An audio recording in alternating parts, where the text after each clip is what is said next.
Am luat această bujie nouă pentru drujbă. Acasă o să fac un video cum o să o înlocuiesc. Am înțeles că aceste roșii cu ceramică roșie sunt cele mai bune.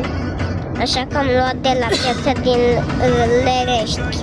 Trebuie să mergeți și voi sâmbătă, doar sâmbătă. Am mai luat ăsta, țăranul cu 7 pocăiți. E Mercedes-Benz Vaneo, cred că e.